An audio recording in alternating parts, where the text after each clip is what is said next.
Hey, I'm photographer David Bergman, and this is 2-Minute Tips for Adorama TV.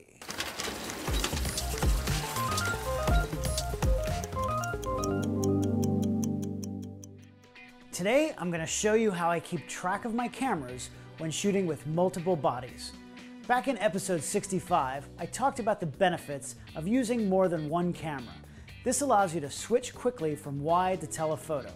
But even if you don't shoot with two bodies, there might be times when you're working with other photographers at an event like a concert or a wedding, and you need to differentiate the images from each camera.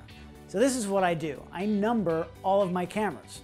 I use my initials and then a unique 2-digit number like DB10, DB11, and so on. I put a small piece of gray or white gaffer's tape on top of the body so I can easily see which is which when it's inside my camera bag. In addition, with most cameras, you can change the default file name for the images.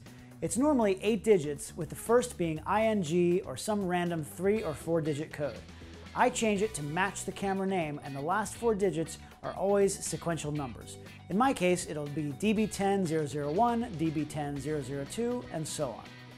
So why do I do all of this? Well, first, if I'm shooting with other photographers, it's really easy to see whose images belong to who. All of my pictures are the ones that start with DB. But also, I really like to know which camera each image came from. This allows me to easily identify any issues that might come up. For example, if I'm seeing dust spots in my images, I know that the sensor needs to be cleaned. I don't like to unnecessarily deal with the sensor if I don't have to, but which camera did it come from? Well, now I can just look at the file name and know which one has the issue.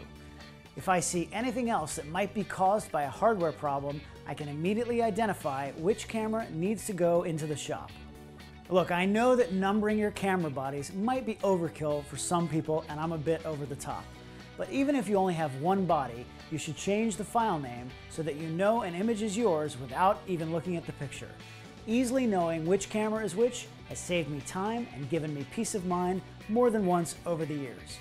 Thanks for joining me today on Adorama TV. Don't forget to subscribe for more amazing videos, follow me on social media at David Bergman, and go to the Adorama Learning Center for lots of other great tips and tricks.